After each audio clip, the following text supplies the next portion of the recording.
प्रेम से बोलिए आनंद कंद भगवान की जय। गुरुर्ब्रह्मा गुरुर्विष्णु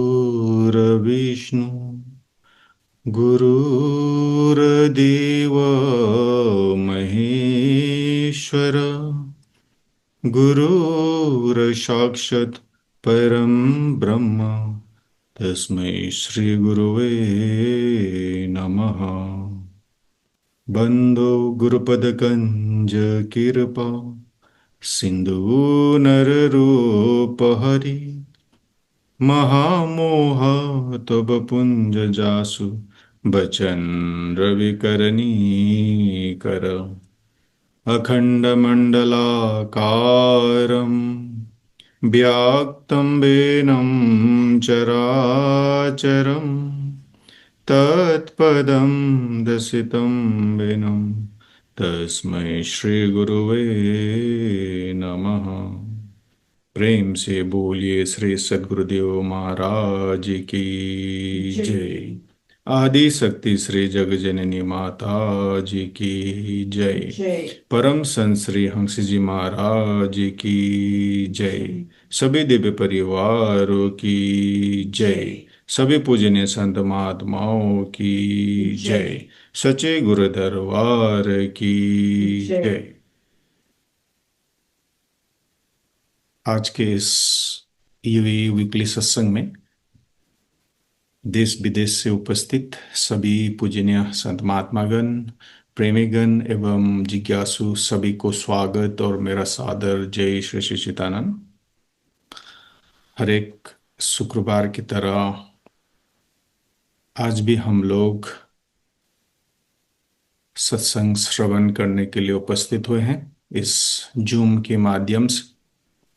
आप सभी से अनुरोध है कि इस जूम का जो लिंक है आप अपने इष्ट मित्रों को शेयर करके उन्हें भी इस कार्यक्रम में इनवाइट कर सकते हैं। उन्हें भी इस कार्यक्रम का लाभ मिलेगा। आज श्री उद्धव गीता का 9th एपिसोड होने जा रहा है हमारे पूजनीय महात्मा धरनी बाई जी द्वारा। तो आप सबको इस कार्यक्रम का लाभ मिलेगा। तो चलिए स्टार्ट करते हैं आज के प्रोग्राम गुरु वंदना से।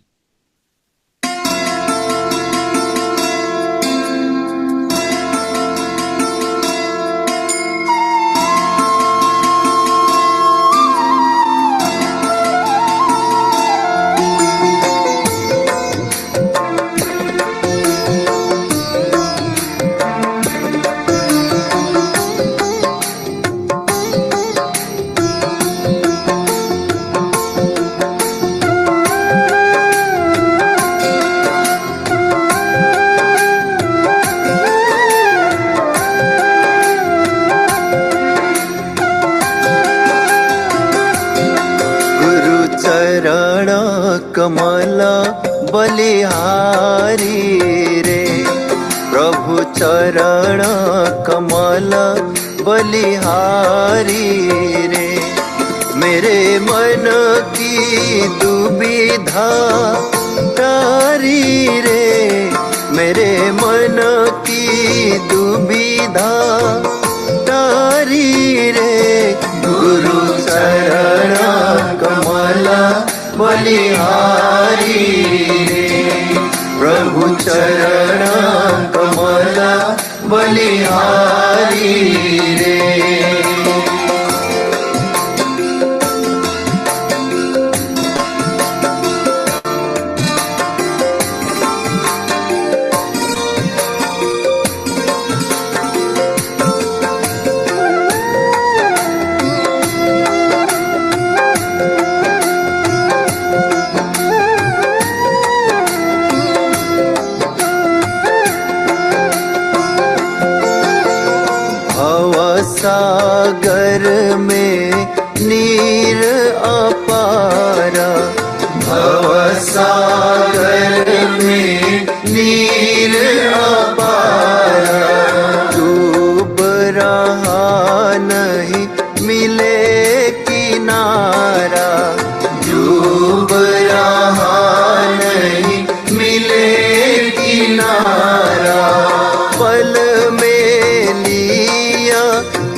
पल में लिया उबारी रे।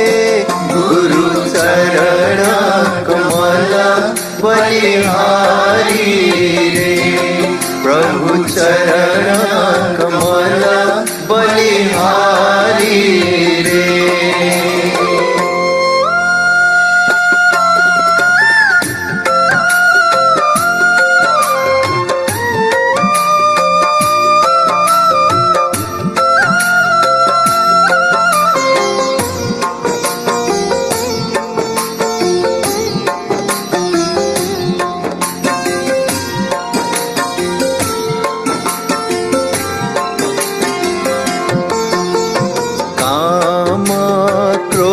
मद लोभ लुटेरे, काम क्रोध मद लोभ लुटेरे। जन्म जन्म के बैरी मेरे, जन्म जन्म के बैरी मेरे। सबको दीन प्रभु सबको दीन मारी रे। गुरु चरण कमल बलिहारी रे, प्रभु चरण कमल बलिहारी रे।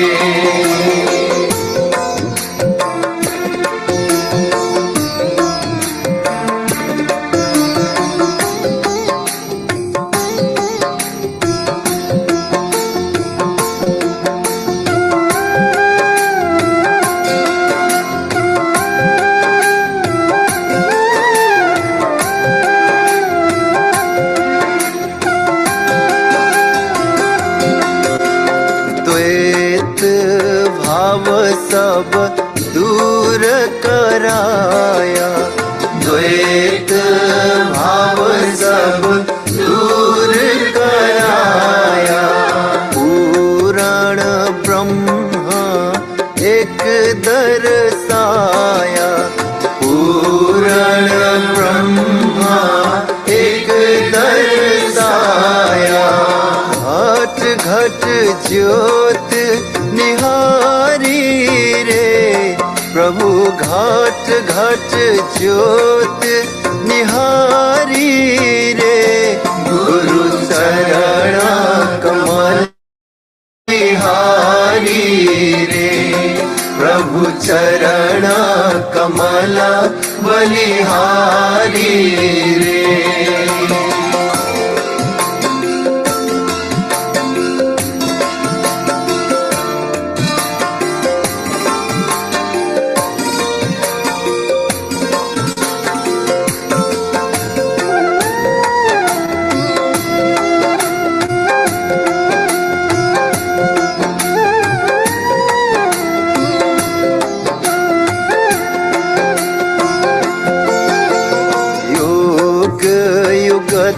गुरु देव बताए, योग युगत गुरु देव बताए।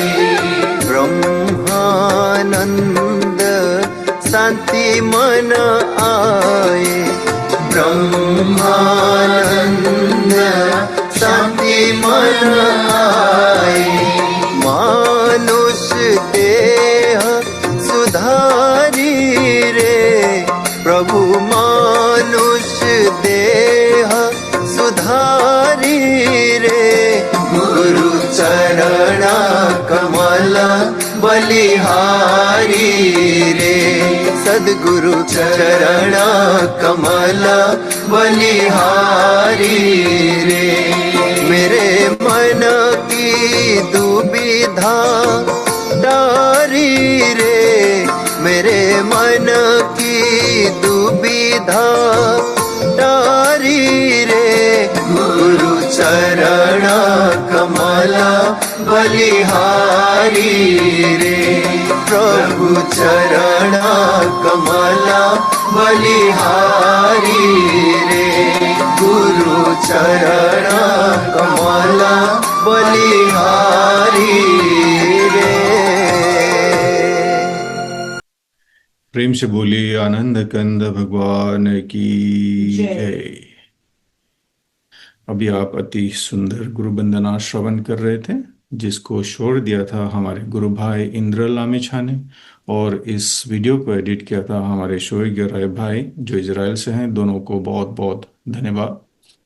चलिए, अभी श्री उद्धव गीता का 9th एपिसोड होगा। मैं हमारे पूजनीय महात्मा धरनी भाई जी को मैं अनुरोध करता हूं अपना सत्संग विचार से हम सबको लाभान्वित करने के लिए। बोलिए श्री सद्गुरुदेव महाराज की जय।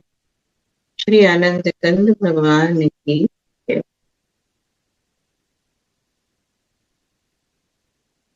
वंदे बोधमयं नित्यं गुरुं शंकर रूपिणं यमाश्रितो हि वक्रोऽपि चन्द्रः सर्वत्र वन्द्यते। अज्ञानतिमिरान्धस्य ज्ञानाञ्जनशलाकया चक्षुः उन्मीलितं येन तस्मै श्रीगुरवे नमः। तस्मै श्रीगुरवे नमः। बोलिए श्री सद्गुरुदेव महाराज की जय।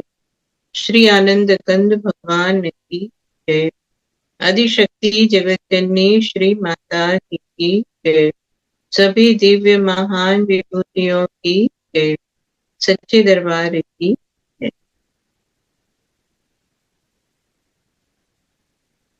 श्री गुरु महाराज जी के चरण सरोज की छत्र छाया में हम और आप सब हर सप्ताह सत्संग को प्राप्त करते हैं, और इसमें हम भगवान कृष्ण का संदेश जो उद्धव जी के माध्यम से हम सबको प्राप्त है, उद्धव गीता को श्रवण कर रहे हैं। तो जहाँ पर पिछली बार हमने विराम किया था वो ये बात थी कि भगवान ने कहा कि जब किसी भी विषय का चिंतन करते करते और वो विषय और चित्त एक रूप हो जाते हैं, ऐसा लगता है कि अभी अलग नहीं हो सकते, तो उस समय कहा कि विषय और चित्त दोनों ही जब एक रूप हो जाते हैं तो कहा दोनों को छोड़ करके आत्मा का चिंतन करो, यानी कि अपने मन को अंतर्मुख नाम के साथ जोड़ना। यहाँ पर हमने बात को विराम दिया था। आगे पढ़ते हैं। जागृत, स्वप्न और सुषुप्ति ये तीनों अवस्थाएं सत्व आदि गुणों के अनुसार होती और बुद्धि की वृत्तियां हैं, सच्चिदानंद का स्वभाव नहीं है। इन वृत्तियों का साक्षी होने के कारण जीव उनसे विलक्षण है। यह सिद्धांत श्रुति, युक्ति और अनुभूति से युक्त है। तो जैसा कि हम सब सुनते हैं सत्संग में कि 4 अवस्थाएं होती है, जागृत, स्वप्न, सुषुप्ति और तुर्य। तो उसमें प्रथम 3 है जागृत, स्वप्न और सुषुप्ति। इन तीनों के लिए भगवान समझा रहे हैं कि सत्व आदि जो 3 गुण है, सत्वगुण, रजोगुण और तमोगुण, और उनके कारण ये बुद्धि की वृत्ति है, ये सच्चिदानंद का स्वभाव नहीं है, यानी कि परमात्मा का या आत्म तत्व का ये स्वभाव नहीं है। यानी आत्म तत्व में जो लीन होते हैं, तो आत्म तत्व के लिए जागृत, स्वप्न, सुषुप्ति ये तीनों नहीं है, ये बुद्धि के लिए है। ये जब आत्मा से हमने अपने मन को हटा लिया उस समय की अवस्थाएं है। क्योंकि जब आत्मा और मन एकरूप हो जाएंगे, पूर्ण रूप से मन आत्म तत्व में लीन हो जाएगा, तो चौथी अवस्था आती है जिसको हम तुरीय अवस्था कहते हैं। तो इसीलिए यहाँ पर ये बात समझाई जा रही है कि 3 जो अवस्थाएं हैं, जो 3 गुणों के कारण होती है, ये आत्मा का स्वभाव नहीं है। और क्योंकि ये तीनों का अनुभव आत्मा करता है, इसीलिए कहा ये आत्मा से तीनों अलग है। और आगे जो बात कह रहे हैं कि ये बुद्धि की जो वृत्तियां हैं उसके कारण एक तरह का बंधन होता है, और ये बंधन जो है ये जो है उस बंधन को जब त्याग करके और परम तत्व में, भगवान कहते हैं मुझे तुरीय तत्व में जब मन स्थिर हो जाता है, तो जो प्रश्न था जिसके ऊपर हम ये सारी चर्चा सुन रहे हैं, शनकादि ऋषियों का प्रश्न था, और उस प्रश्न के उत्तर में ये बात बताई जा रही है कि इनसे भी अपने आप को हटा करके जो है परमात्मा तत्व में मन को स्थिर करना है। आगे कहते हैं कि यह बंधन अहंकार की ही रचना है और यही आत्मा के परिपूर्णतम सत्य, अखंड ज्ञान और परमानंद स्वरूप को छिपा देता है। इस बात को जानकर विरक्त हो जाए और अपने 3 अवस्थाओं में से अनुगत तुरीय अवस्था में होकर संसार की चिंता को छोड़ दे। तो जब तक जागृत, स्वप्न और सुषुप्ति तीनों में जब हम तीनों में से किसी में भी हम होते हैं, तो कहते हैं उसके कारण क्या होता है। तो जो बात समझाई जा रही है कि आत्मा का जो पूर्णतम सत्य स्वरूप है और परमानंद स्वरूप जो है, ये हमसे जो है छिप जाता है या छिप गया हमसे। क्यों? क्योंकि आत्म तत्व में जब मन स्थिर होता है तो वो तुरीय अवस्था है, और उसके पहले की अलग तीन जो अवस्था है, जागृत, स्वप्न और सुषुप्ति। यानी कि समझो कि इस कमरे के अंदर कुछ रखा हुआ है, ठीक है, ये तुरीय अवस्था है, और बाकी 3 कमरे हैं जिसको हम कैसे जागृत, स्वप्न और सुषुप्ति। तो जो चीज हमको ये चौथे कमरे में रखी हुई है, ये तीनों से किसी में मिलेगी? मतलब एक कमरा है जागृत का, अगर हम जागृत के कमरे में जाएंगे तो क्या तुरीय अवस्था का कमरा है उसमें जो लिखा हुआ मिलेगा? नहीं मिलेगा। ऐसे ही स्वप्न में गए तो ये मिलेगा? नहीं मिलेगा। और सुषुप्ति में जाएंगे तो क्या चौथे कमरे की चीज मिलेगी? नहीं मिलेगी। उस कमरे की तभी मिलेगी जब हम उसी कमरे में जाएंगे। और इसीलिए ये मैंने समझाने के लिए दृष्टांत के रूप में बताया कि जैसे उस जिस जगह पे रखी हुई चीज उसी जगह मिलती और कहीं नहीं मिलती है, इसी तरह से यहाँ भगवान समझा रहे हैं कि मेरी जो तुरीय अवस्था है, जो मेरा तुरीय स्वरूप है, वहां पर जब जाओगे तब तो पूर्ण आनंद, परमानंद स्वरूप सब कुछ वहां मिलेगा। तो उसको छोड़ करके हम जागृत, सुषुप्ति, स्वप्न में ढूंढेंगे तो वो मिलने वाला नहीं है। यानी कि तुरीय अवस्था जो है वो सबसे श्रेष्ठ है। और ये बात भगवान जो है सनकादि ऋषियों को समझाते हैं, इसलिए आप जागृत, स्वप्न और सुषुप्ति को छोड़ करके तुरीय अवस्था में होकर चले जाओ और वहां पर जो है स्थित हो जाओ, स्थिर होकर दो अपने आप को। जब तक पुरुष की भिन्न भिन्न पदार्थों में सत्यत्व बुद्धि, अहम बुद्धि और मम बुद्धि युक्तियों के द्वारा निवृत्त नहीं हो जाती, तब तक वह अज्ञानी यद्यपि जागता है तथापि सोता हुआ सा रहता है। जैसे स्वप्न अवस्था में जान पड़ता है कि मैं जाग रहा हूं, तो सत्यत्व बुद्धि, अहम बुद्धि और मम बुद्धि, ये 3 जो है वृत्तियां है बुद्धि की, कहा ये जब तक समाप्त नहीं होती, जब तक इससे हम अपने आप को निवृत्त नहीं कर लेते हैं, तब तक कहते क्या हुआ कि जागता हुआ भी सोया हुआ सा रहता है।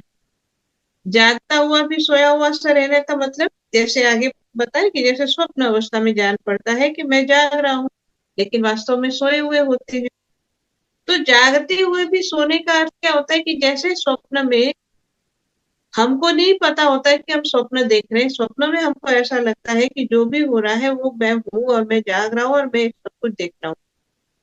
लेकिन उस समय में जो कुछ भी देखा, जो कुछ भी अनुभव किया, जो कुछ भी प्राप्त किया, तो वास्तव में तो ये क्षणिक था, कुछ समय के लिए था। और जैसे स्वप्न समाप्त हुआ तो उसके बाद हमको समझ में आया ये स्वप्न है। क्या कभी हम सब में से किसी ने ऐसा अनुभव किया कि हम स्वप्न देख रहे हैं और हमको पता भी है कि हम स्वप्न देख रहे हैं? हम स्वप्न देख रहे हैं, पता कब चलता है? जब जाग जाते हैं। स्वप्न में थोड़ी ना हम कहते हैं, सब अपने आप को इस रूप में देखते हैं कि मैं स्वप्न देख रहा हूँ। नहीं, स्वप्न में हम जो देख रहे हैं उस समय हम उसी का पूर्ण रूप से अनुभव कर रहे हैं जैसे हम जागृत है। तो यही बात यहाँ बताई जा रही है कि जैसे स्वप्न में हम सोए हुए हैं लेकिन हमको लगता है स्वप्न देखते हुए कि हम जगे हुए हैं, इसी तरह से जब बुद्धि की तीनों वृत्तियां हमारी जो है उसको उससे हम अपने आप को निवृत्त नहीं कर पाए, अपने आप को उससे नहीं दूर कर पाए, बचा नहीं पाए, तो संसार में हमको ऐसा लगता है कि हम जाग रहे हैं लेकिन वास्तव में सोए हैं। अब जागना और सोना क्या मतलब, वो नहीं कि जो रात्रि में नींद करते उसकी यहाँ चर्चा नहीं है। जागने का अर्थ होता है ज्ञानी हो जाना। जैसे हम रामचरितमानस की बात बहुत बार सुनते हैं कि ये बताया गया, भगवान शंकर ये बात कहते हैं कि कोई जीव जगा हुआ है ये तब समझना चाहिए कि जब उसको संसार की हर एक बात से वैराग्य हो जाए। जितने विषय है, जहां जहां जाता है मन, वहां सब जगह से मन को हटा ले तो समझो ये जगा हुआ है। तो उस जागने की बात कही गई है यहाँ पर, क्योंकि जब तक बुद्धि के अंदर किसी न किसी तरह की वृत्ति रहेगी तब तक हम ऐसा लगेगा कि हम बहुत कुछ कर रहे हैं, लेकिन वास्तव में ये हमारे लिए स्वप्न के समान हो जाएगा। अब बहुत कुछ कर रहे हैं मतलब जो हम स्पिरिचुअल प्रोग्रेस के लिए कर रहे हैं या अपने जीवन को सफल बनाने के लिए जो कुछ भी कर रहे हैं, उसके लिए ये सब बातें बताई जा रही है। आगे कहते हैं कि आत्मा से अन्य देह आदि प्रतीयमान नाम रूपात्मक प्रपंच का कुछ भी अस्तित्व नहीं है, इसीलिए उनके कारण होने वाले वर्णाश्रम आदि भेद, स्वर्ग आदि फल, अनेक कारणभूत कर्म, ये सब के सब इस आत्मा के लिए वैसे ही मिथ्या है जैसे स्वप्नदर्शी पुरुष के द्वारा देखे गए सबके सब पदार्थ। तो यहाँ उस जो अभी हम सुन रहे थे ना, तीन अवस्था की बात सुनी, अब उसके आगे भी और भगवान जो समझा रहे हैं कि वास्तव में देखा जाए तो जो कुछ भी जिसमें हम जी रहे हैं, जिसमें हमारा जीवन बीत रहा है, वो क्या है? तो कहा वर्णाश्रम आदि भेद। वर्णाश्रम आदि भेद यानी जो चार वर्ण और चार आश्रम की जो बात आती है, जो ब्राह्मण क्षत्रिय शूद्र वैश्य, जो चार वर्ण की बात आती है, और चार आश्रम की जो बात आती है कि ब्रह्मचर्य और गृहस्थाश्रम और वानप्रस्थाश्रम और संन्यासाश्रम। तो ये चारों के लिए भगवान कहते हैं कि वास्तव में देखा जाए तो ये सब कैसे हैं? तो जैसे स्वप्न में अगर कोई व्यक्ति कुछ देखता है, वो सारे पदार्थ जैसे है नहीं लेकिन दिख रहे हैं, इसी तरह से ये चार वर्ण आश्रम की जो व्यवस्था है, जो कोई चार वर्णाश्रम है, कहा वास्तव में आत्मा के रूप में देखे तो उसका कोई अस्तित्व नहीं है। क्यों? क्योंकि आत्मा के रूप में, आत्मा के उसमें देखेंगे तो आत्म तत्व तो सबका एक समान है। अब ऐसा तो कहीं नहीं कहा जाता है कि भाई किसी जाति विशेष का आत्मा है वो मतलब बहुत ही सफेद होगा, दूसरी जाति वाले का हरा होगा, तीसरी जाति वाले का पीला होगा, ऐसा तो नहीं है। आत्म तत्व तो सभी का प्रकाश होता है।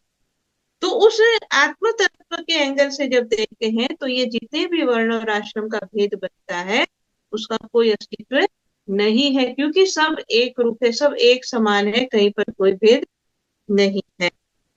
और इसीलिए कहा कि जैसे स्वप्न में किसी ने देखा वो सब की सब वस्तु वास्तव में नहीं होती है, इसी तरह से ये संसार का जो भी हम, उसके आगे कहा स्वर्ग आदि फल, मतलब जो भी हम कर्म करेंगे उसके हिसाब से सबको होता है कि स्वर्ग मिलता है कि क्या, आगे क्या क्या भोगने के लिए बात आती है।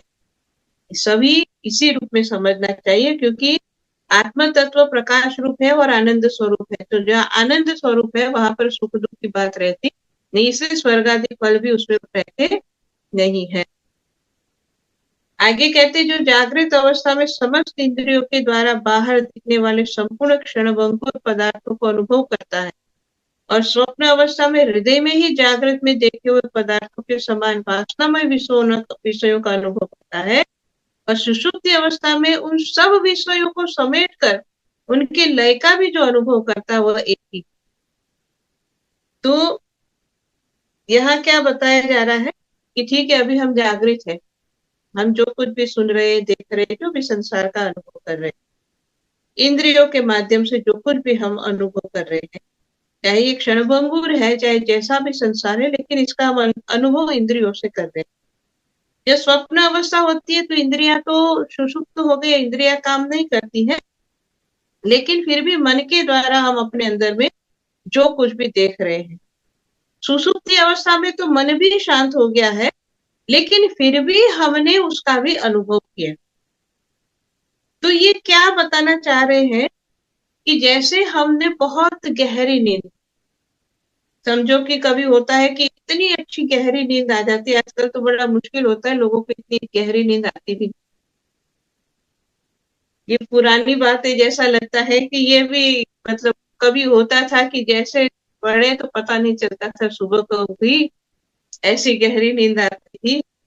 तो अभी तो बहुत मतलब लोगों को मुश्किल लगता है इतनी गहरी नींद में जाना, लेकिन फिर भी जब हमने कभी ना कभी गहरी नींद का अनुभव किया है, तो यहाँ समझाया जा रहा है कि ठीक है, जागृत अवस्था में तो अपनी इंद्रियों से देखा तो हमको समझ में आया कि ठीक है मैं देख रहा हूँ या मैंने देखा।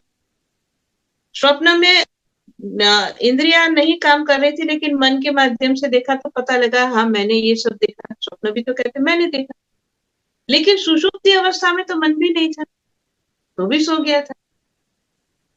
मतलब एक ऐसी अवस्था कि जिसमें हमें कुछ भी नहीं पता है कि हम कौन है, कहाँ है, कैसे हैं, कुछ भी नहीं पता है। मतलब ये भी नहीं पता है कि मैं सोया हूँ, जगा हूँ, बैठा हूँ, उठा हूँ, कहाँ हूँ, घर में हूँ, बाहर हूँ, स्त्री हूँ, पुरुष हूँ, कुछ सब कुछ भूल जाते हैं। गहरी नींद तो उसी को कहते हैं ना, कि जहाँ कुछ भी याद नहीं। तो जहाँ कुछ भी याद नहीं है, फिर भी जब गहरी नींद से उठने के बाद किसी ने तो ये अनुभव किया, तो कहते हैं मेरे को बड़ी गहरी नींद आई, जब सब कुछ भूल गए थे, कुछ भी नहीं पता था, लेकिन फिर भी ये पता रहा कि मेरे को गहरी नींद आई। तो ये किसने पता की, किसने अनुभव किया, कहाँ से ये बात आई? तो उसी के लिए कहता है कि उसका भी साक्षी कौन? इंद्रियों से जागृत अवस्था में जो देख रहे हैं उसका भी साक्षी आत्म तत्व है। नींद में जो स्वप्न देखा उसका साक्षी भी आत्म तत्व है, और सुषुप्ति में कुछ भी नहीं पता था तब भी जो साक्षी था वो आत्म तत्व है। और इसीलिए कहते हैं कि ये तीनों अवस्थाओं का जो साक्षी है, और उसी को वही आत्मा है। और इसलिए कहा इस स्मृति के बल पर ही एक ही आत्मा का समस्त अवस्थाओं में होना सिद्ध होता है। यानी एक ही आत्म तत्व जो हमारे अंदर है, वही सभी अवस्थाओं में सब जगह जो भी अनुभव करते उसी के कारण हो रहा है। और इसलिए कहा कि ऐसा विचार कर मन की ये तीनों अवस्थाएं गुणों के द्वारा मेरी माया से मेरे अंशरूप जीव में कल्पित की गई है, और आत्मा में ये नितांत असत्य है। मतलब ये जो भी अवस्थाएं हमने देखी, कहा है मन के द्वारा कल्पित है जीव के अंदर, लेकिन आत्मा में ऐसा कुछ होता नहीं है। मतलब कहने का कि हम जग रहे थे तो आत्मा जागी, ऐसा नहीं है, या हम सो गए तो आत्मा सो गई, ऐसा नहीं है। हम चाहे जागे हो, चाहे सोए हो, गहरी नींद में हो, स्वप्न देख रहे हैं, हमारी बाहर की अवस्थाएं बदलती है, आत्म तत्व एज इट इज रहता है।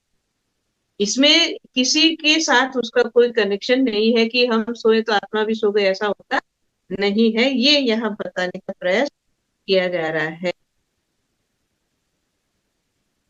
आगे कहते हैं कि ऐसा निश्चय करके तुम लोग अनुमान, सत्य पुरुषों द्वारा किए गए उपनिषदों के श्रवण और तीक्ष्ण ज्ञान खड़ग के द्वारा सकल संशयों के आधार अहंकार का छेदन करके हृदय में स्थित मुझ परमात्मा का भजन करो। ये किसको सुनाई जा रही है? सारी सारी बात सनकादि ऋषियों को, क्योंकि उनका ये प्रश्न था। और इसलिए ये बताया जा रहा है कि क्या करना है। तीन बातें बताई कि इसलिए जो है, पहली बात कही कि ऐसा निश्चय करके तुम लोग अनुमान, दूसरी बात कही कि सत्पुरुषों के द्वारा किए गए उपनिषदों का श्रवण, और तीसरी बात आई कि तीक्ष्ण ज्ञान खड़ग, तीनों के माध्यम से कहते ये सारे जो संशय है, जो सवाल सवाल है, ये सब खत्म करो, क्योंकि ये अहंकार के कारण ही उत्पन्न होते हैं, उसको खत्म करो। और एक ही काम करो कि मुझ परमात्मा में जो है और परमात्मा का भजन करो। अब यहाँ तीन जो बातें बताई भगवान ने, कि पहला कहा अनुमान, दूसरा कहा कि श्रवण, और तीसरी बात आई ज्ञान खड़ग। तो अनुमान क्या है? सबसे पहली जो बात आई ना कि अनुमान अनुमान क्या है? अनुमान को ज्ञान प्राप्त करने का एक तरीका कह सकते। ज्ञान प्राप्त करने का मतलब ये स्पिरिचुअल नॉलेज नहीं। संसार में जो भी हम अनुभव, ज्ञान से कह सकते, ज्ञान के बदले कह सकते अनुभव प्राप्त करने का एक माध्यम है। ये थोड़ा डिटेल में जाएंगे तो बहुत लंबी बात होगी, मैं ऊपर ऊपर थोड़ा समझाती हूँ उसको। अभी जब लास्ट वीक, अभी जो वीकेंड गया, जो इंटरनेशनल योग दिवस था, जिस जो अंतरराष्ट्रीय योग दिवस मनाया जा रहा था शनिवार को, तो उसी के उपलक्ष्य में हमने भी जो है और 3 दिवस की कथा। अब योग दिवस पे कथा करेंगे तो किसकी करेंगे? तो हमने योग सूत्र की कथा की है। तो हम सब जानते हैं पतंजलि ऋषि जिनके नाम से योग को इतना जो है बताया जाता है, उन्हीं पतंजलि ऋषि ने एक ग्रंथ लिखा है योग सूत्र। तो उस योग सूत्र के ऊपर हम 3 दिन की कथा कर रहे थे। तो उसमें क्योंकि योग की जब हम व्याख्या करते हैं तो सबसे पहले यही आता है योग चित्तवृत्ति निरोधक। बहुत बार हमने सत्संग में ये बात सुनी कि योग क्या है? चित्त की वृत्तियों का निरोध करना। बहुत बार सुना है हमने। और कभी किसी को बताना आते तो बता भी देते हैं कि योग तो क्या है? चित्त की वृत्तियों का निरोध करना है, यानी चित्त की वृत्तियों को रोकना, ये योग है। लेकिन चित्त की वृत्तियां है क्या? किसको रोकना है? हम सोचेंगे चित्त की वृत्तियां का मतलब होता है मन जहां जहां भटकता है वहां से रोकना, जो जो विचार आते हैं उसको रोकना है। लेकिन उसको पतंजलि ऋषि ने किस रूप में समझाया है, बहुत गहरी बात है। हालांकि हमने तो 3 दिन कथा किया, तब भी अभी तो हमारा पूरा नहीं हुआ है टॉपिक, अभी तो चलेगा वो भी हमारा काम। तो चित्त की जो वृत्तियां हैं, तो पतंजलि ऋषि ने बताया कि 5 तरह की वृत्तियां हैं जिसका हमें निरोध करना है, जिसको हमें रोकना है। 5 तरह की वृत्तियां हैं। उसमें पहली वृत्ति है प्रमाण। तो प्रमाण, विपर्य, विकल्प और निद्रा और स्मृति, ये 5 चीजें हैं, चित्त की वृत्ति है जिसका हमें निरोध करना है, जिसको हमें रोकना है। तो इसमें सबसे पहला जो है वो है प्रमाण। प्रमाण क्या है? प्रमाण का मतलब हम जनरली प्रमाण को हम किस रूप में देखते हैं कि एक, हम कहते हैं कि क्या प्रमाण है तुम्हारे पास, मतलब प्रूफ के रूप में हम उसको समझते हैं। लेकिन वास्तव में प्रमाण किसको बोलते हैं? इस जो हम ग्रंथ में जिस तरह से पढ़ते हैं उससे ये लगता है प्रमाण का मतलब होता है कि किसी भी वस्तु का, संसार का, किसी भी चीज का जो अनुभव, ज्ञान प्राप्त करने का तरीका, मतलब किसी भी जानकारी को, नॉलेज को पाने का तरीका। तो हम किसी भी तरह का ज्ञान संसार का किस तरह से प्राप्त करेंगे? तो फिर प्रमाण जो है उसको, उस प्रमाण के भी फिर 3 अलग अलग भेद है। तो किस किस तरह से हम संसार का अनुभव प्राप्त करते हैं? तो पहला कहा प्रत्यक्ष, ये भी एक प्रमाण है। फिर दूसरा है अनुमान, और तीसरा है जिसको जिसको कहा जाता है आगम, या हमारे जो भी ग्रंथ है उसमें जो कहा गया, वो 3 बात आती है। तो प्रत्यक्ष, अनुमान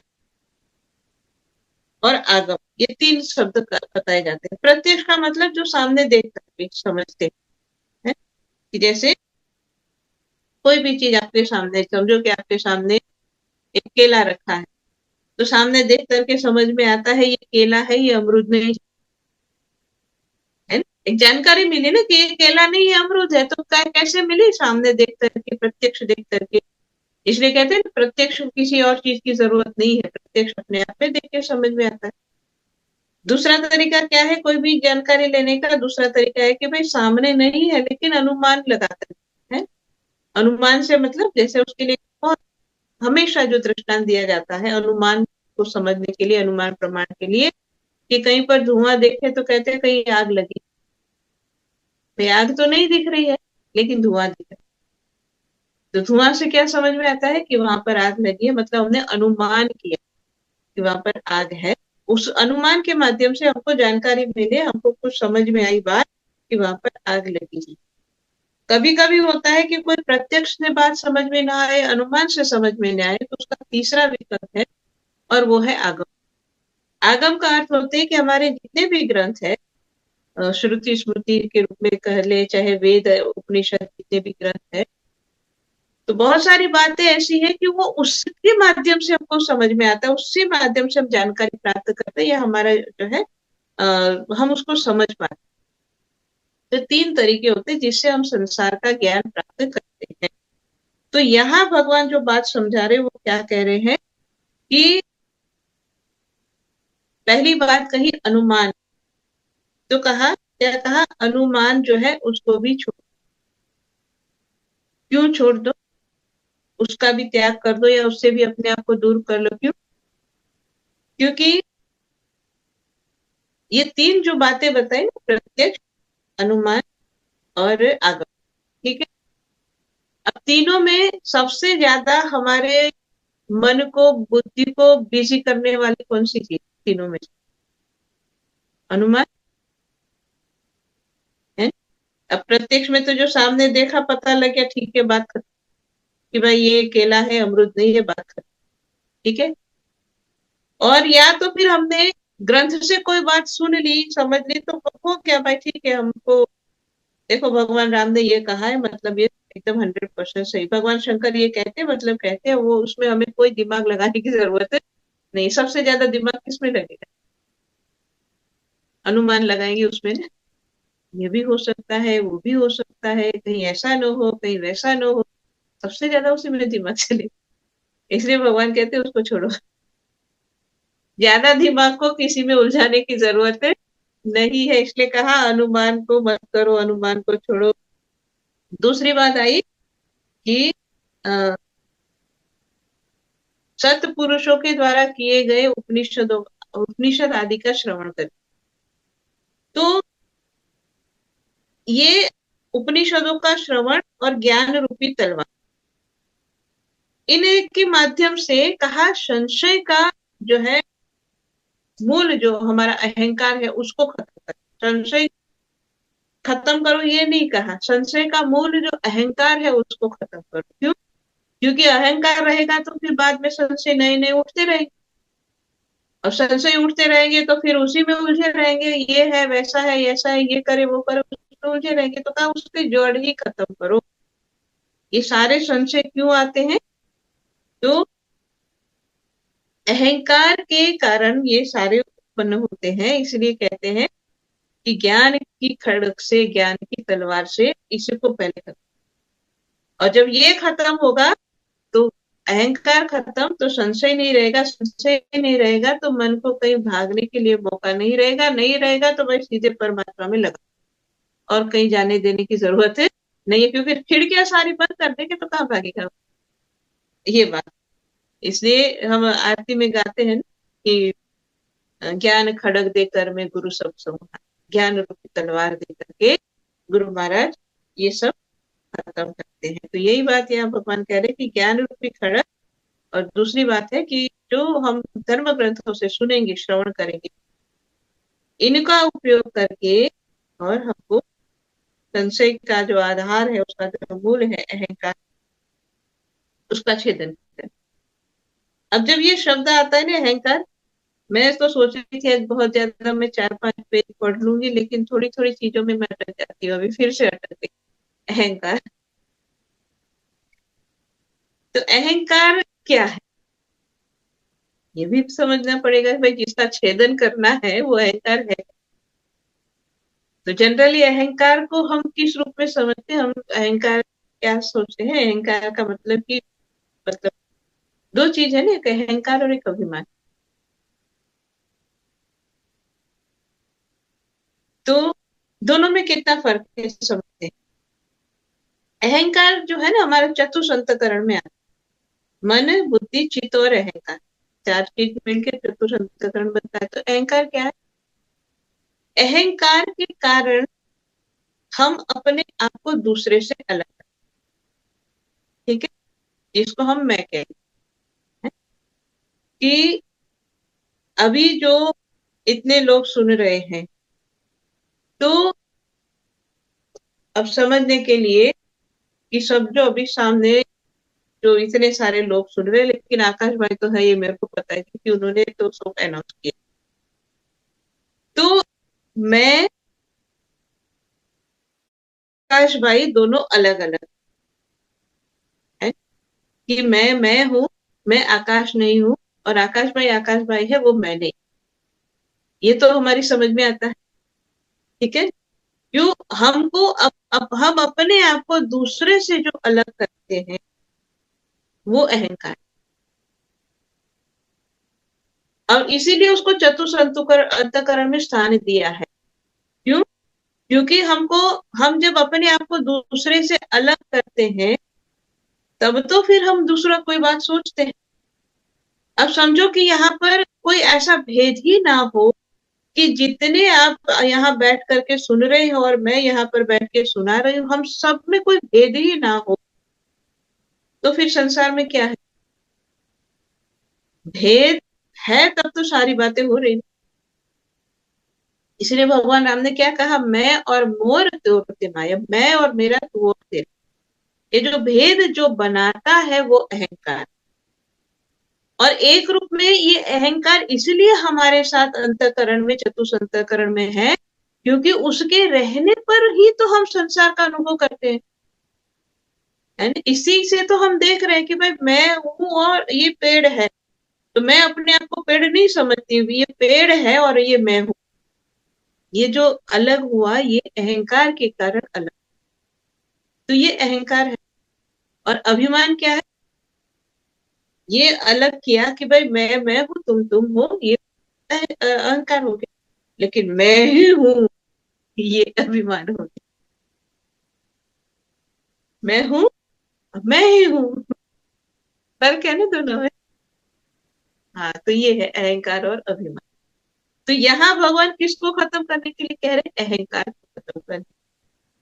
क्यों खत्म करने के लिए कह रहे हैं? क्योंकि जब तक दो ही की भावना है, ड्युअलिटी है, क्योंकि ये तो मतलब सनकादि ऋषियों के साथ बात हो रही है, तो उनको ये बताया जा रहा है कि मैंपन का भाव भी खत्म करके सिर्फ परमात्मा यानी मुझ में मेरा भजन करो। तो फिर वहां क्या रहेगा कि अभी हम सबकी जो स्थिति है वो क्या होती है कि हम जब करते तो कहते मैं भजन कर रहा हूँ, या मैंने ये किया, या मैं ये कर रहा हूँ। तो वही बात यहाँ सनकादि ऋषियों को समझाई जा रही है कि मैं भी खत्म करके सिर्फ तू रह जाए, वो करना है। और इसीलिए कहा है अहंकार का छेदन करो। तो छेदन करोगे तो पूर्ण रूप से परमात्मा में ही लीन हो जाओगे। इसलिए कहा कि मुझ परमात्मा का भजन करो, अपने हृदय में स्थित मुझ परमात्मा का भजन करो। तो हृदय में स्थित परमात्मा का भजन एक रूप में लगातार, एक तार जिसको कहते हैं, उस रूप में कब हो सकता है? तो का उसके लिए एक ही बात है कि अहंकार को जब हम जो है छेदन करेंगे। अब देखो ये खत्म तो नहीं हो सकता। हम श्रद्धे जी महाराज जी के बहुत सारे सत्संग में ये बात सुनते थे कि जब तक संसार में हम जी रहे हैं तो हम तो दूसरे से अलग ही तो रहेंगे। लेकिन उसका भी उपाय क्या है? तो कहते हैं कि भाई जैसे रस्सी होती है, अब जैसे एक रस्सी यहाँ पर पड़ी हुई है तो दिख रही है रस्सी है, लेकिन अगर उस रस्सी को जला दिया, जलने के बाद भी वो जो राख है वो रस्सी के फॉर्म में दिखेगी। लेकिन वो जलने के बाद जो राख जो रस्सी के फॉर्म में पड़ी हुई है, ये किसी को बांधेगी नहीं। तो ऐसे ही कहा कि ज्ञान की अग्नि से जब ये दग्ध हो जाता है तो फिर वो बंधन नहीं करता। रहता तो है लेकिन वो बंधन नहीं करता। ये तो मतलब बड़ी सूक्ष्म से सूक्ष्म चिंतन हमारा जो है ग्रंथों के अंदर, या हमारी जो ये परंपरा जो है सनातन परंपरा, बहुत सूक्ष्म चिंतन है उसके अंदर। और इसलिए जब यही जो बात हम अभी जो कर रहे थे ना कि जब योग की चित्त जो वृत्तियों की बात सुनी तो इतना गहराई में कभी मतलब कल्पना भी हमारा नहीं आ सकता है कि यहाँ तक हमारे चित्त की वृत्तियां हैं जहां से हमको अपने आप को बचाना या उसका निरोध करना। कल्पना भी एक चित्त की वृत्ति है, उसको भी नहीं करना। तो बहुत गहराई में समझाया जा रहा है हमारे ग्रंथों में। तो फिर हम आगे बढ़ते नहीं तो बहुत गहराई में डूब जाएंगे, फिर ऊपर नहीं आएंगे वापस। इसलिए अब आगे चलते हैं। भगवान कहते हैं यह जगत मन का विलास है, दिखने पर भी नष्ट प्राय है, और अत्यंत चंचल और भ्रम मात्र है, ऐसा सब। ज्ञाता और ज्ञेय के भेद से रहित एक ज्ञान रूप आत्मा ही अनेक सा प्रतीत हो रहा है। यह स्थूल शरीर, इंद्रिय और अंतःकरण रूप तीन प्रकार का विकल्प गुणों की परिमाण की रचना है, और स्वप्न के समान माया का खेल और अज्ञान से कल्पित। इसलिए उस देह आदि रूप दृश्य से दृष्टि हटा करके तृष्णा रहित इंद्रियों के व्यापार से ही और निरीह होकर आत्म आनंद के अनुभव में मग्न हो जाए। तो संक्षेप में इसको कहेंगे तो ये कहेंगे कि भाई इंद्रियां जो है उससे, और जो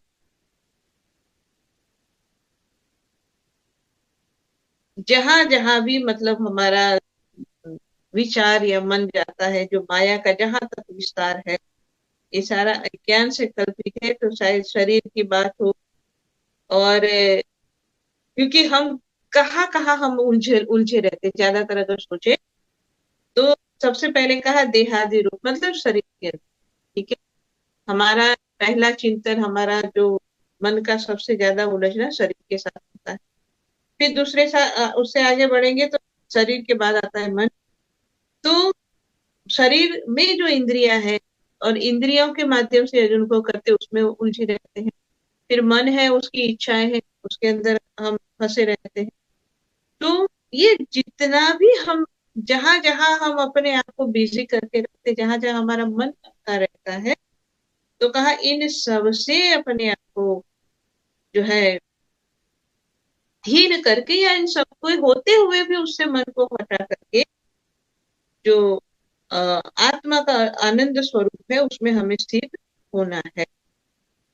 यद्यपि कभी कभी आहार आदि के समय यह देहादिक प्रपंच देखने में आता है, तथापि यह पहले ही आत्म वस्तु से अतिरिक्त और मिथ्या समझकर छोड़ा जा चुका है, इसलिए वह पुनः भ्रांति मूलक मोह उत्पन्न करने में समर्थ नहीं होता है।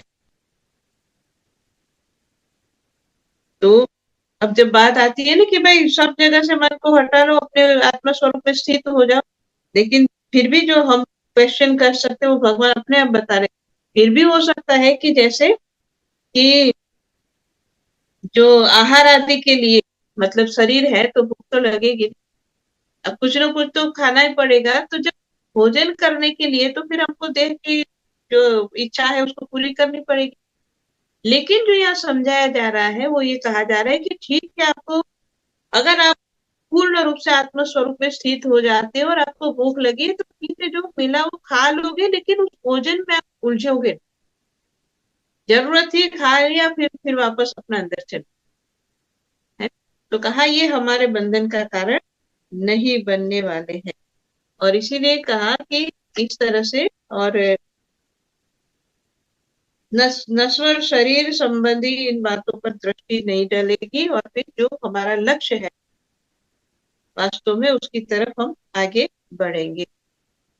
प्राण और इंद्रियों के साथ यह शरीर भी प्रारब्ध के अधीन है, इसलिए अपने बनाने वाले कर्म जब तक है तब तक उनकी प्रतीक्षा करता ही रहता है। परंतु आत्मवस्तु का साक्षात्कार करने वाला तथा समाधि पर्यंत योग में आरूढ़ पुरुष स्त्री पुरुष धन आदि के प्रपंच के सहित उस शरीर को फिर कभी स्वीकार नहीं करता, अपना नहीं मानता, जैसे जगा हुआ पुरुष स्वप्न अवस्था के शरीर आदि को नहीं मानते हैं।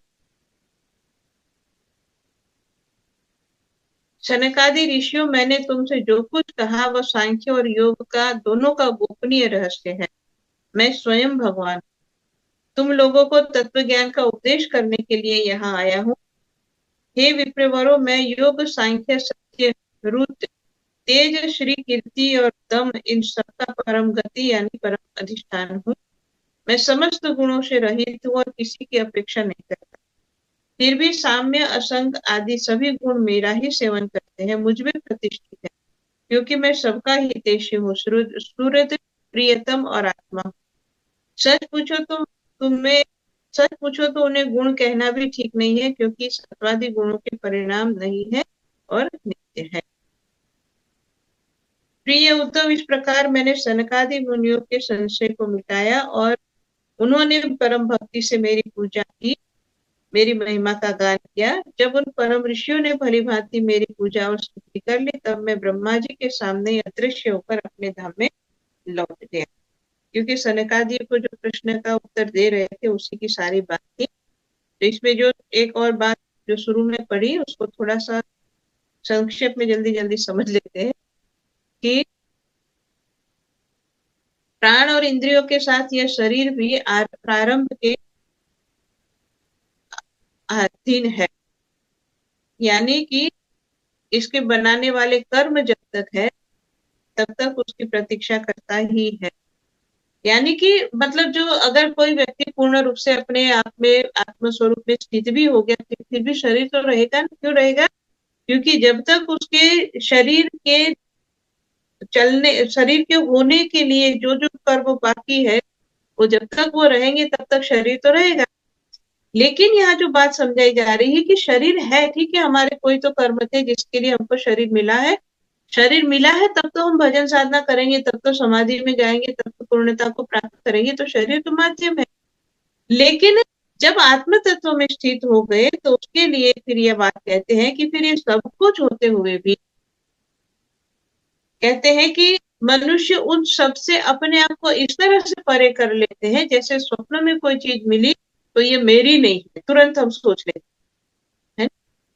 तो जैसे स्वप्न में देखी हुई चीज जागने पर कहते हैं ये तो मेरा नहीं है, ये तो स्वप्न था, वैसे ही जब ये आत्म तत्व में स्थित होने पर जो भी संसार में उनके सामने या उनके लिए है उनको भी उसी तरह से देखते हैं कि ये जैसे स्वप्न में मिला हुआ है, ये मेरा नहीं है, यानी कि उसके बंधन में पड़ेंगे नहीं। तो ये सारा समझाने के बाद और जो भगवान सनकादि ऋषियों को और जो है एक ही बात समझाते हैं कि सब तरफ से मन को हटा करके और सिर्फ मुझ परमेश्वर पर ब्रह्म में ही लगाओ और उसी में स्थित होकर के रहो। तो ये जो प्रश्न था सनकादि ऋषियों का उसका उत्तर दिया भगवान ने। अब उद्धव जी ने ये सारा सुना, हम भी सुन रहे, उद्धव जी ने भी सुना। अब सुनने के बाद अब उद्धव जी ने प्रश्न किया। उद्धव जी ने पूछा है, श्री कृष्ण ब्रह्मवादी महात्मा आत्म कल्याण के अनूठों साधन बतलाते, उनमें अपनी अपनी दृष्टि के अनुसार सभी श्रेष्ठ है अथवा किसी एक की प्रधानता है? मेरे स्वामी, आपने तो अभी अभी भक्ति योग को ही निरपेक्ष और स्वतंत्र साधन बताया है, क्योंकि इसी से सब और से आसक्ति छोड़कर मन आत्मा ही तन्मय हो जाता है। क्योंकि सनकादि ऋषियों के प्रश्न की चर्चा के पहले जो बात सुन रहे थे वो भक्ति की बात सुना रहे थे भगवान, और अब जो है उद्धव जी प्रश्न कर रहे हैं कि भाई देखा जाए तो आत्म कल्याण के लिए अनेक साधन बताए जाते हैं, तो क्या अपनी अपनी दृष्टि से जो हमको सही लगे वही ठीक है, या इसमें भी सबसे श्रेष्ठ कोई है? कि अपनी अपनी दृष्टि के अनुसार सभी श्रेष्ठ है या किसी एक की प्रधान है, मतलब सब में कोई एक विशेष है? तो क्योंकि आप कभी भक्ति की बात करते हो, अभी ये बात सुनाई सांख्य और योग के हिसाब से बात सुनाई, तो अब उद्धव जी कह रहे हैं कि आप कभी तो भक्ति की बात करते थे, बताओ सबसे श्रेष्ठ क्या है? तो भगवान जवाब दे रहे हैं कि प्रिय उद्धव, यह वेदवाणी समय के फेर से प्रलय के अवसर पर लुप्त हो गई थी। फिर जब सृष्टि का समय आया तब मैंने अपने संकल्प से ही इसे ब्रह्मा को उपदेश किया। इसमें मेरे भागवत धर्म का ही वर्णन। ब्रह्मा ने अपने ज्येष्ठ पुत्र स्वयंभू मनु को उपदेश किया और उनसे भृगु, अंगिरा, मरी, पुल, अत्रि, पुलस और क्रतु इन 7 प्रजापति महर्षियों ने ग्रहण किया। तदंतर इन महर्षियों की संतान देवता, दानव, गुह्यक, मनुष्य, सिद्ध, गंधर्व, विद्याधर, चारण, किन्देव, किन्नर, नाग, राक्षस और किंपुरुष आदि ने इसे अपने पूर्वज इन्हीं ब्रह्म ऋषियों से प्राप्त किया। सभी जातियों और व्यक्तियों के स्वभाव, उनकी वासनाएं सत्व, रज और तमोगुण के कारण भिन्न भिन्न है, इसलिए उनमें और उनकी बुद्धि वृत्तियों में भी अनेक है। इसलिए वे सभी अपनी अपनी प्रकृति के अनुसार उस वेद वाणी का भिन्न भिन्न अर्थ ग्रहण करते हैं, और वह वाणी ही ऐसी ऐसी ही अलौकिक है कि उससे भिन्न भिन्न अर्थ निकलना स्वाभाविक है। इसी प्रकार स्वभाव भेद तथा परंपरागत उपदेश के भेद से मनुष्यों की बुद्धि में भिन्नता आ जाती है, और कुछ लोग तो बिना किसी विचार के वेद विरुद्ध पाखंड मतावलंबी हो जाते हैं। अब इतना सारा मैंने एक ही बार में पढ़ दिया, अब उसको शॉर्ट में बता रहे, क्योंकि उद्धव जी का प्रश्न था कि सबकी तो अपनी अलग अलग जो है मत है, तो कौन सा श्रेष्ठ है, तो क्यों अलग अलग मत है ये अब भगवान समझा रहे। तो सबसे पहले क्या कहा कि सबसे पहले जो वेदवाणी थी, तो भगवान ने ये बात समझाई कि जब समय के फेर से, मतलब जैसे प्रलय आया, सब कुछ समाप्त हो गया, तो फिर जब सृष्टि की रचना हुई, तो भगवान कहते मैंने फिर ये सारी जो वेदवाणी या जो ज्ञान है वो ब्रह्मा जी को दिया। अब ब्रह्मा जी को, संकल्प से ब्रह्मा जी को इसका उपदेश दिया। ब्रह्मा जी के पास जब ये ज्ञान आया, तो फिर ब्रह्मा जी ने उनके ज्येष्ठ पुत्र मनु को उपदेश किया। मतलब जैसे हम गीता में भी सुनते हैं ना, भगवान कहते हैं कि सबसे पहले मैंने सूर्य को दिया, फिर इसको दिया, फिर ये गया, ये गया, ऐसे। तो ये क्या है, ब्रह्मा ने स्वयंभू मनु को ज्ञान दिया। फिर मनु ने क्या किया कि उनके बाद जो 7 प्रजापति महर्षि थे, जो नाम दिया महर्षि जो है, भृगु, अंगिरा, मरीच, पुल, अत्रि, पुलस्त्य, क्रतु, इन सातों को किसने दिया? मनु ने। तो भगवान स्वयंभू जो है मनु से ये 7 ऋषि को मिला, और मनु को किससे मिला? ब्रह्मा से। ब्रह्मा को किसने दिया? भगवान ने जो है संकल्प से उनको उपदेश दिया। मतलब परब्रह्म से ब्रह्मा जी के पास आया, फिर मनु के पास गया, फिर इन सातों के पास पहुंचा। और इन सातों के पास जब आया, तो उसके बाद कहते हैं कि इन ब्रह्मर्षियों की जो संतान है, जो इतने सारे नाम दिए, देवता, दानव, मनुष्य, सिद्ध, गंधर्व, विद्याधर, चारण की, इतने जो अलग अलग सारी बात बताई, तो क्योंकि वो उनकी संतान है, तो उन्होंने ये ज्ञान उन सबको बांटा। अब इतने सारे लोगों तक जब ये ज्ञान पहुंचता है, तो क्या होता है, तो आगे भगवान कहते हैं कि जब इन सभी जाति जो अलग अलग हुए, क्यों अलग अलग हुए? कि भाई देवता है तो वो सतोगुणी है, तो उनका स्वभाव अलग है। अब जैसे दानव है, तमोगुणी है, उनका स्वभाव अलग है। और इसी तरह से जो अलग अलग सारी अलग अलग बात बताई, चाहे वो नाग हो, चाहे राक्षस हो, विद्याधर, सबका अपना अलग अलग विशेषताएं हैं। तो एक ही बात जब अलग अलग लोगों को बताई जाती है, तो कोई भी बात अगर आप 10 लोगों में समझाएंगे, तो दसों के दसों अपनी बुद्धि के अनुसार समझेंगे। वैसा ही नहीं समझेंगे जैसा समझाया जा रहा है। किस रूप में समझेंगे? जैसी उनकी बुद्धि होगी, है। और इसीलिए जो एक जो है कथा हम सुनते हैं ना, उपनिषद की कथा है, अपने दरबार का ही जो है एक अपनी किताब है ना कि उपनिषद वार्ता, उसके अंदर है कि जैसे कहा जाता है ना कि एक बार एक ही अक्षर दे करके ब्रह्मा जी ने तीनों को कहा, मतलब असुरों को भी और देवताओं को भी, दोनों को ये अक्षर दिया, और कहा इसका क्या अर्थ करेंगे।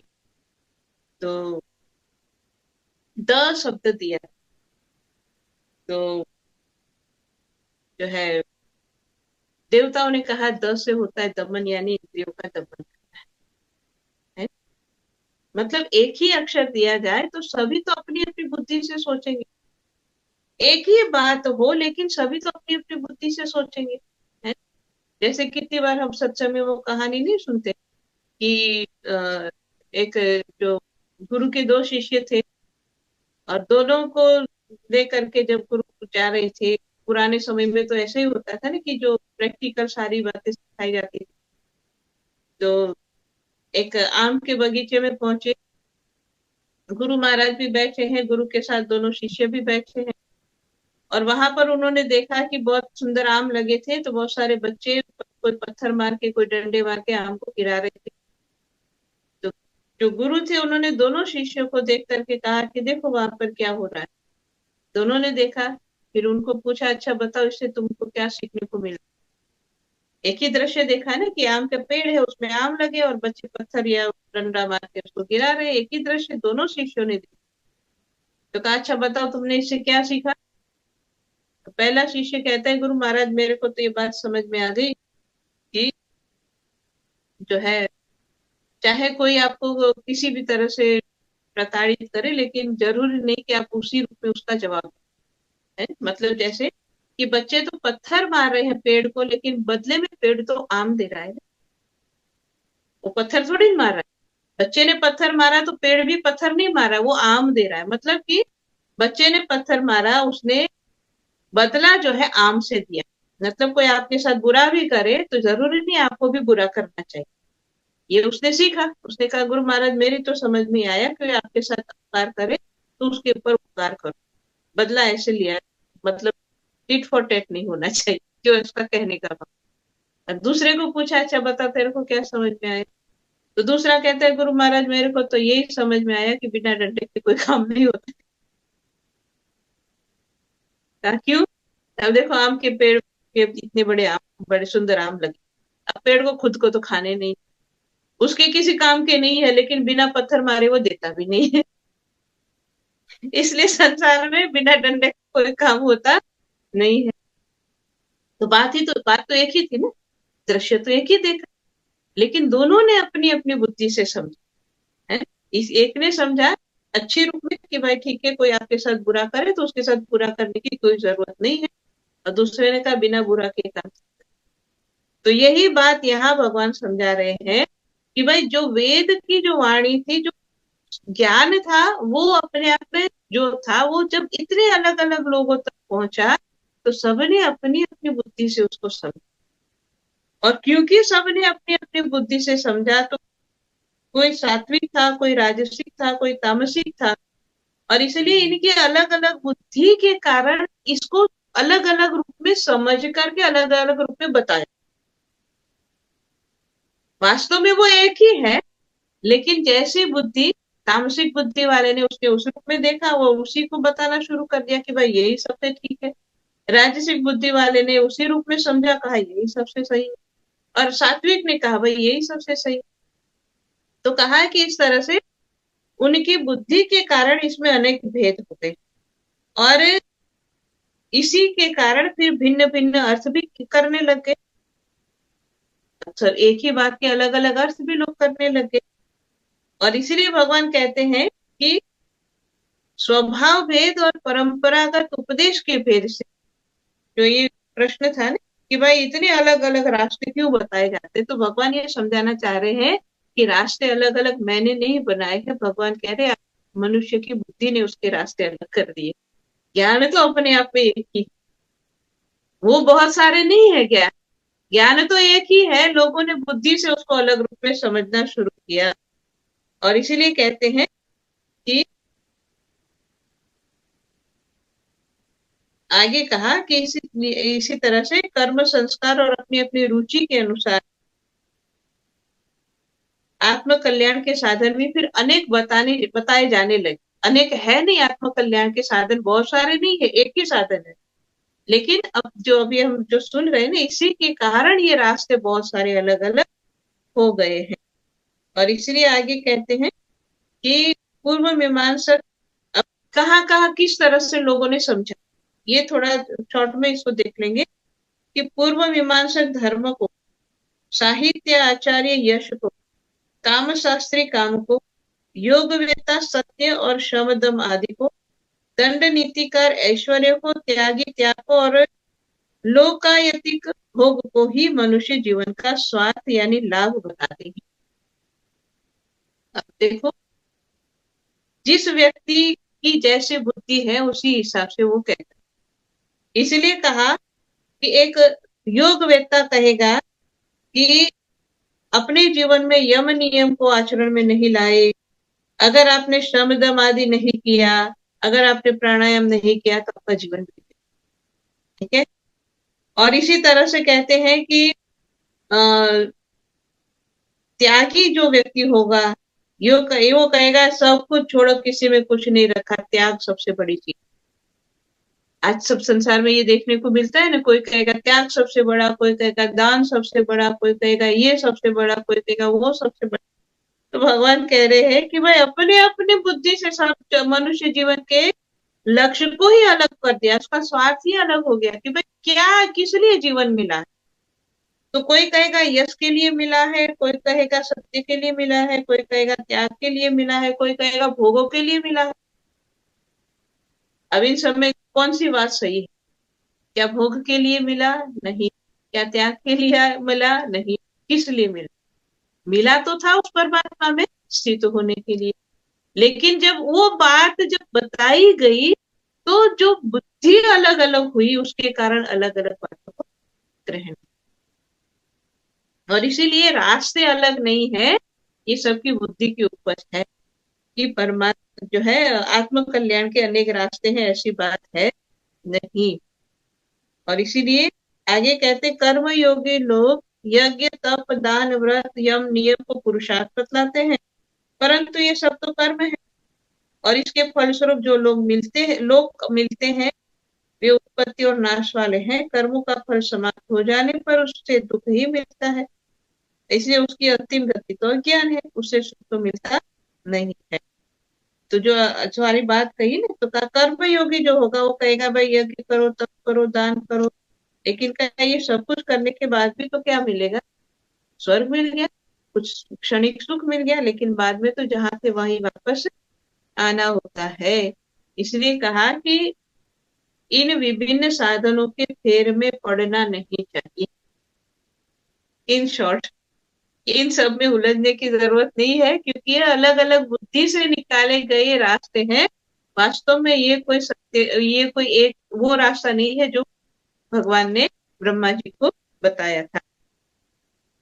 आगे कहते प्रिय उद्धव, जो सब ओर से निरपेक्ष यानी कि बेपरवाह हो गया है, किसी भी कर्म या फल आदि की आवश्यकता नहीं रखता और अपने अंतःकरण को सब प्रकार से मुझे ही समर्पित कर चुका है, परमानंद स्वरूप में उसकी आत्मा के रूप में स्फुरित होने लगता हूँ। इससे वह जिस सुख का अनुभव करता है वह विषय लोलुप प्राणियों को किसी प्रकार नहीं मिल सकता। ये तो बहुत समझते हैं इस बात को कि भगवान कहते हैं कि ठीक है, ये सारी बात आई, किसी ने कहा यम करो नियम करो ये करो तब करो दान करो ये करो, सब कुछ बताया, लेकिन इन सबसे अलग जो भगवान बता रहे वो क्या है कि जिसने कर्म और फल की तरफ से अपने मन को हटा दिया, मतलब कर्म कर रहा है, अपनी ड्यूटी है कर रहा है, उसमें उलझता नहीं है। ये पहले भी हम इस बात को समझ चुके। फिर कहा फल में तो उसका मन जाएगा ही नहीं, कर्म जब ड्यूटी समझ के करेंगे फल में जाएगा नहीं। और अपने अंतःकरण को सब प्रकार से मुझे ही समर्पित कर चुका है। अब अंतःकरण को समर्पित करने का मतलब मन, जो हम बात कर रहे थे चतुर्थ अंतःकरण, मन बुद्धि चित्त और अहंकार, ये सब कुछ भगवान को अर्पण कर दिया। मतलब मन भी भगवान में लगा रहे, बुद्धि भी रहे, चित्त भी रहे, और फिर अहंकार खत्म हुआ कि भगवान ही सब कुछ है, तो मैं नहीं रहा, तू है। तो इस तरह से जिसका अंतःकरण हो गया है और वो जब अपने अंदर में परमात्मा का परमानंद में जो स्थित हो जाता है, और उस समय जो अंदर उसको आनंद मिलता है, भगवान कहते हैं उस आनंद को संसार के विषयों में कहाँ प्राप्त कर पाओगे। इसलिए कहा कि विषय लोलुप प्राणियों को वो आनंद मिलता नहीं है। अगेन सरल रूप में समझने के लिए कि समझो कि बहुत बड़ा आनंद तो एक खजाना समझे, अगर ठीक है, एक खजाना है, वो खजाना हमारे अंदर है, ठीक है, और जो खजाना अंदर है और कोई आंखों से बाहर उसको ढूंढे, कान से बाहर ढूंढे, मुंह से बाहर ढूंढे, तो कहाँ मिलेगा? इंद्रियों से अगर बाहर उस खजाने को कोई कितना भी ढूंढे, बाहर मिलना नहीं है। क्यों? क्योंकि वो अंदर है। तो यही सरल जो बात बता रहे हैं भगवान, यही कह रहे हैं कि जो अंतर्मुख होने के बाद और पूर्ण समर्पित होने के बाद जो अंदर में आनंद मिलता है वो विषयों में कभी मिलने वाला नहीं है। और इसीलिए जब इस तरह का और जिसने अपनी इंद्रियों को विजय प्राप्त कर लिया, क्योंकि अंदर आनंद मिल गया तो वो इंद्रियों में बाहर क्यों भागे। इंद्रियों को जितना का मतलब आंख है लेकिन उसमें उलझेंगे नहीं, कान सुन रहे हैं लेकिन उसमें उलझेंगे नहीं।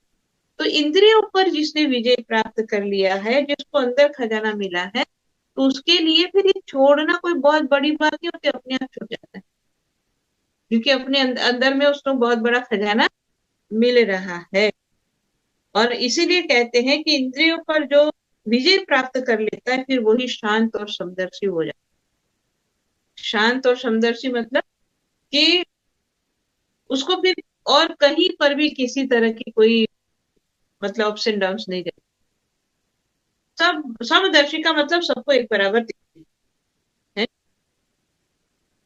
अभी जब तक इंद्रियों के माध्यम से हम जब कुछ खोजने की कोशिश करेंगे तो वहां पर ज्यादा अच्छा या बुरा रहेगा, ठीक है। लेकिन उससे हम ऊपर उठ गए, अंदर में चले गए, तो फिर इसमें अप्स एंड डाउन्स नहीं रहेंगे, तो वो समदर्शी हो जाता है फिर जो भी है।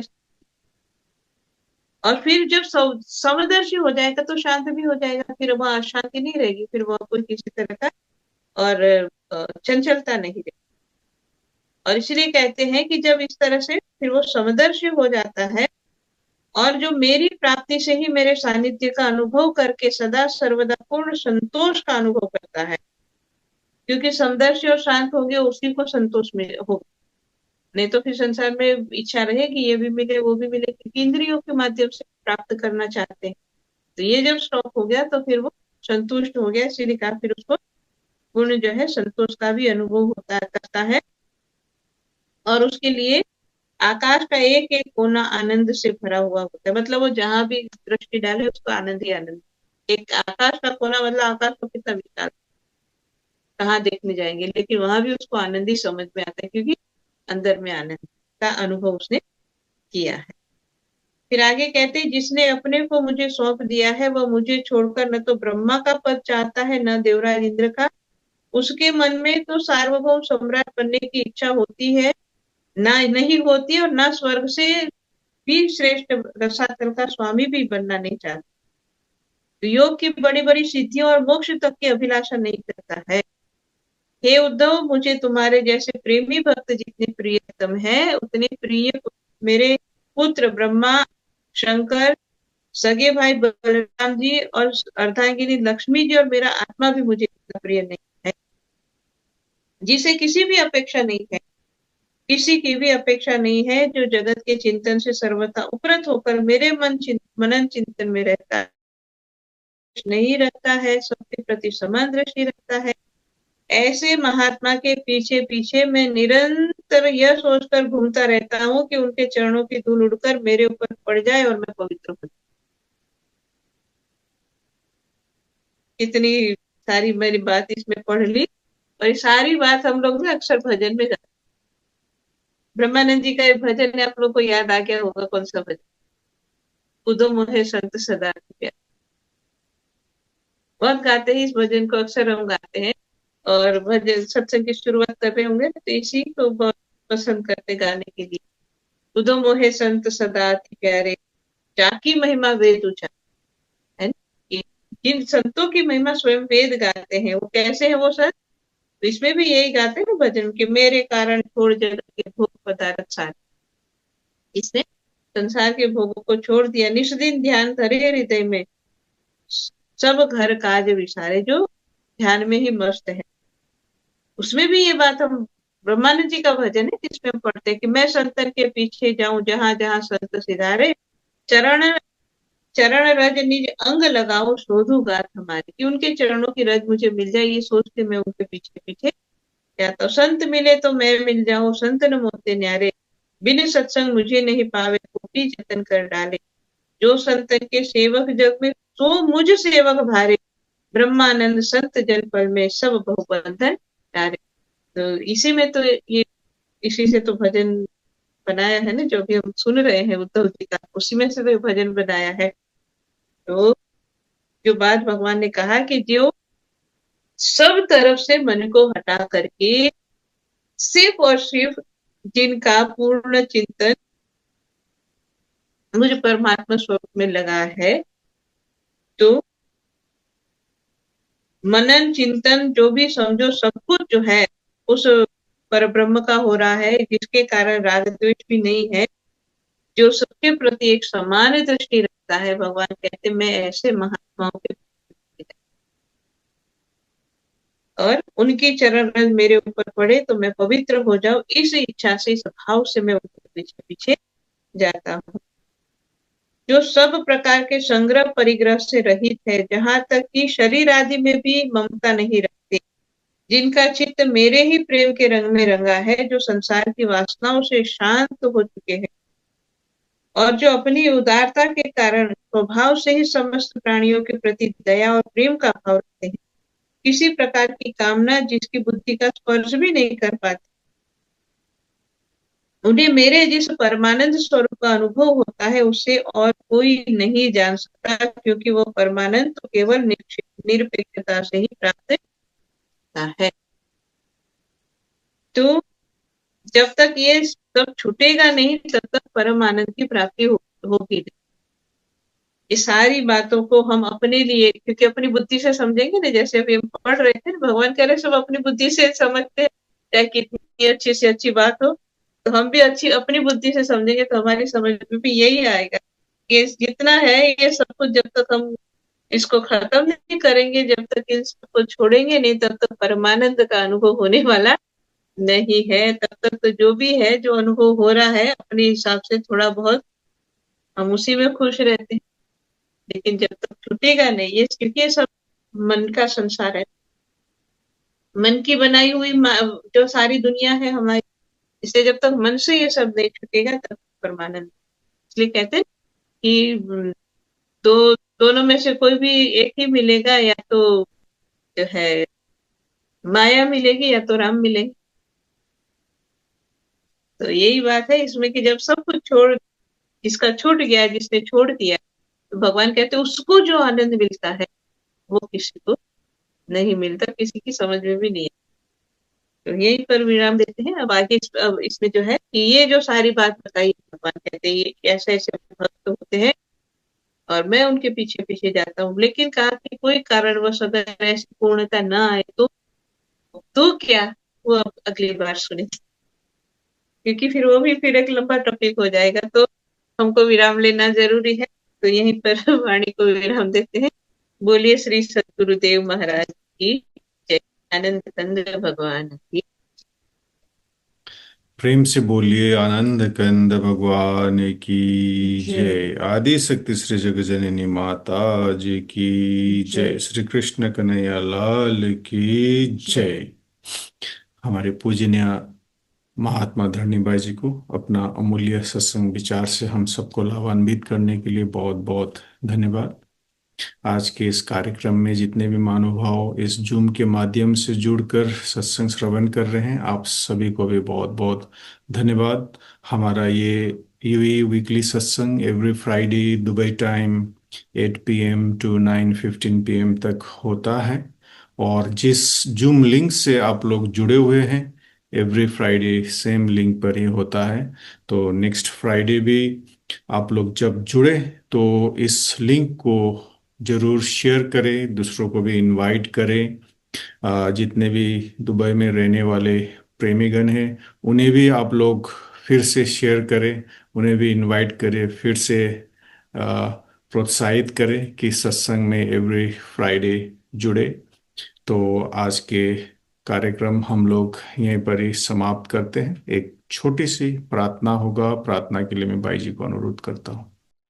त्वमेव माता च पिता त्वमेव, त्वमेव बन्धु च सखा त्वमेव, त्वमेव विद्याद्रविणं त्वमेव, त्वमेव सर्वं मम देव देव, त्वमेव सर्वं मम देव देव, त्वमेव सर्वं मम देव देव। भक्तिदान मोहे दीजिए गुरुदेवन के देव, और नहीं कुछ चाहिए, निश दिन चरणन सेव, बार बार वर मांगहु, हर्षि देहु श्री रंग, पद सरोज अन पाइने, हरि सदा सत्संग। हे मेरे नाथ, आप अपनी सुधामयी सर्व समर्थ पतित पावनी अहेतु की कृपा से मानव मात्र के हृदय में विश्व बंधुत्व एवं विश्व शांति की उदार भावना जागृत करें, जिससे वे सुख दुख के बंधन से मुक्त हों, आपके पवित्र प्रेम का आस्वादन कर कृतकृत हों। बोलिए श्री सद्गुरुदेव महाराज की जय। श्री आनंद कंद भगवान की जय। आदिशक्ति जगत जननी श्री माता की जय। सभी दिव्य महान विभूतियों की जय। सच्चे दरबार की जय। नाम का सुमिरन करें। चल